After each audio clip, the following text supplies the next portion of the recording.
ఓం శ్రీ గణేశాయ నమః. శ్రీ సరస్వత్యై నమః. శ్రీ సీతారామచంద్ర పరబ్రహ్మణే నమః. శ్రీ సువర్చలా సమేత పంచవక్త్ర సుందర హనుమతే నమః. మైత్రేయ, హుంకార మంత్ర మహిమగాథలు 2 కలవు. వాటిని చెప్తున్నాను వినము. పూర్వము పద్మకల్పమునందు దేవతలకు రాక్షసులకు ఘోరముగా యుద్ధము జరిగినది. ఆ యుద్ధమందు దేవతలు పరాజయము పొందినారు. వారి అసమర్థతను గ్రహించి భయంకరాకారులైన రాక్షసులు దేవతలను మిక్కిలి బాధిస్తూ ఉన్నారు. దేవతలు ఆ బాధలు భరించజాలక బ్రహ్మదేవుని శరణు పొందినారు. ఆ బ్రహ్మయు రాక్షస వధోపాయము తెలియక దేవతలను విష్ణుమూర్తి వద్దకు తీసుకువెళ్ళి విషయము వివరించి చెప్పాను. పద్మనాభులకు కూడా దానవులను నాశనము చేయుటకు ఉపాయము బోధపడక వారందరినీ వెంట నిడుకుని కైలాసమునకు వెళ్ళి పార్వతీ పరమేశ్వరులు రుద్రసూక్తాలతో వివిధ స్తోత్రపాఠములతో నృతించారట. నమస్తేస్తు భగవన్ విశ్వేశ్వరాయ మహాదేవాయ త్ర్యంబకాయ త్రిపురాంతకాయ త్రికాలాగ్నికాలాయ కాలాగ్ని రుద్రాయ నీలకంఠాయ మృత్యుంజయాయ సర్వేశ్వరాయ సదాశివాయ శ్రీమన్ మహాదేవాయ నమః. తత్పురుషాయ విద్మహే మహాదేవాయ ధీమహి తన్నో రుద్రః ప్రచోదయాత్. మహేశ్వరుడు వారి స్తుతి పాఠములకు సంప్రీతి చెంది, దేవతలారా, మీ రాకకు కారణమేమి అని అడిగాను.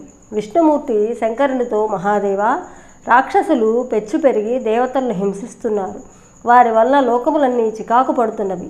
వారు అంతముందు మార్గము తెలియక మీ వద్దకు వచ్చాము. ఆ దానవుల వధోపాయం ఎరిగించి దేవతలను లోకములను కాపాడుము అని సవినయముగా వేడుకున్నారట. శంకర భగవానుడు విష్ణుమూర్తి మాటలు విని చిరుమందహాసము చేసి, వైకుంఠవాస, సముచి మొదలగు రాక్షసులందరూ నాకు ప్రియభక్తులు. నా వలన అనేక వరములు పొందినారు. వారికి ఓటమి నాశము లేదు. నా భక్తులను గెలుచుటకు ఎవ్వరికీ సాధ్యము కాదు. అయినను మిమ్మల్ని బాధించుచు సాధు సజ్జన సంతాపము కలిగిస్తున్నారు. కావున వారు నాశనమగు మార్గము చెప్తాను వినుము. మీరు రాక్షసులకు నాపై భేదభావము కలిగించి నన్ను ద్వేషించి నిందించినట్లు చేయుడు. అప్పుడు వారు నిర్వీర్యులై నాశనమగుదురు.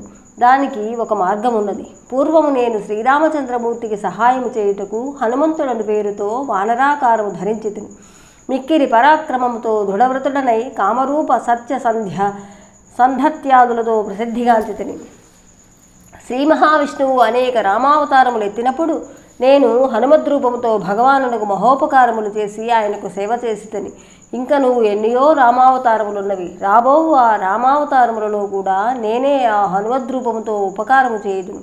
ఆ హనుమద్రూపము సర్వశత్రు సంహారకారకమైనది, లోక ప్రసిద్ధమైనది. కావున మీరందరూ ఆ నా వానర రూపమును పూజింపుము. మీ శత్రువులందరూ హనుమన్మూర్తి రూపములోనున్న నన్ను నిందిస్తారు.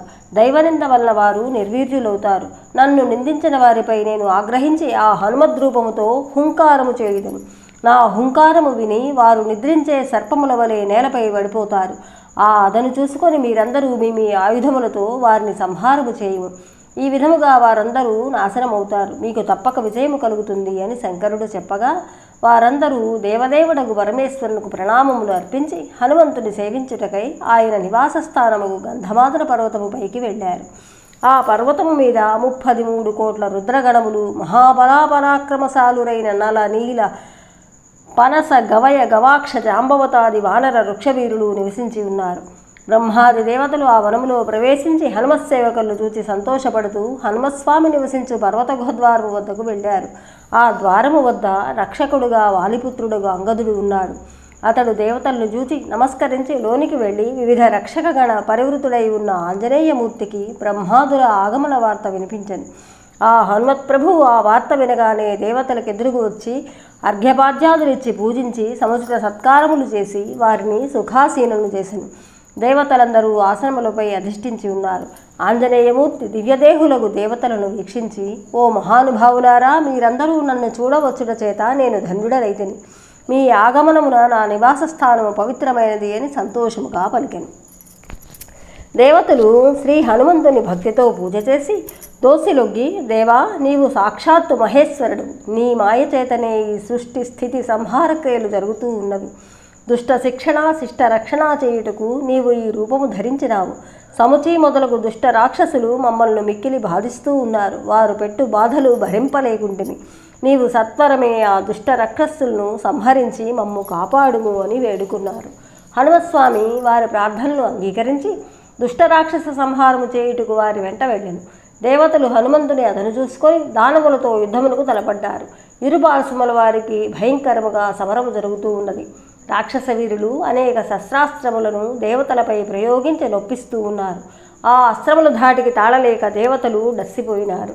మారుతాత్మజుడు అలసిపోయిన దేవతలను చూచి తాను స్వయముగా దానవులతో యుద్ధము చేయటం మొదలుపెట్టెను. బలగర్వితులైన రాక్షసులు హనుమంతుని చూచి, ఓరి వానరాధమ, నీవు దేవతలను రక్షించుటకై మాతో యుద్ధముకు తలపడితివా?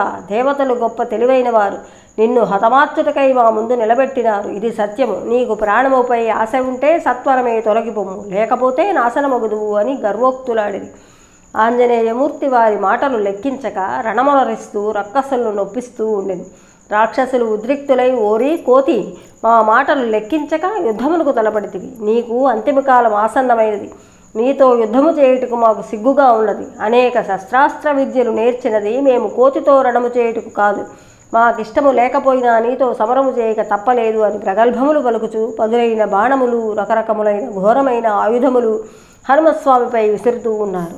శ్రీ స్వామివారు వాటిని వాలాగ్రముతో చెల్లాచెదరు చేసి చేతితో పట్టుకొని విరిచివేస్తూ గదాదండముతో రాక్షసులను హతమారుస్తూ ఉండెను. అదిగాంచి రాక్షసులు పెచ్చు పెరిగి, ఓ వానరమా, మా శక్తి నీవు గ్రహించలేదు. కోతిని గెలిచుటకు మా శక్తినంతయు ఉపయోగించుట ఎందుకని సంకోచిస్తూ ఉన్నాము.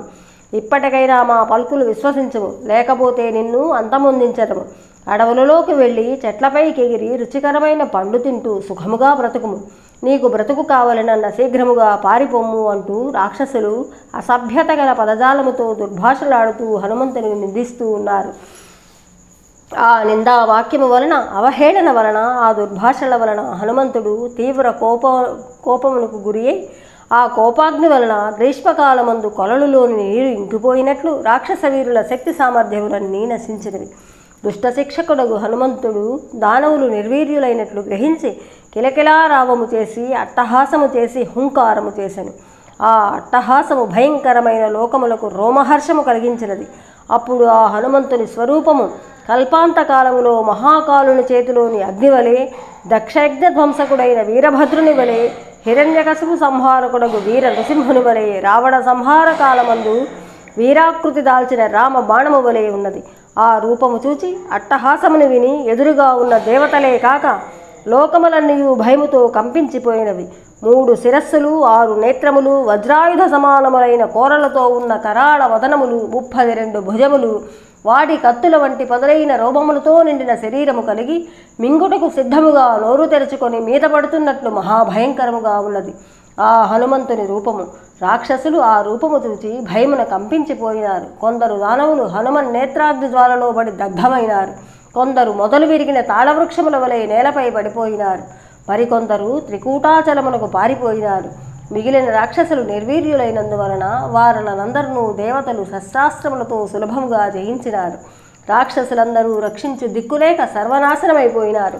దేవతలు సంతోషించి హనుమత్ ప్రభువును ఈ విధముగా స్తుతించినారు.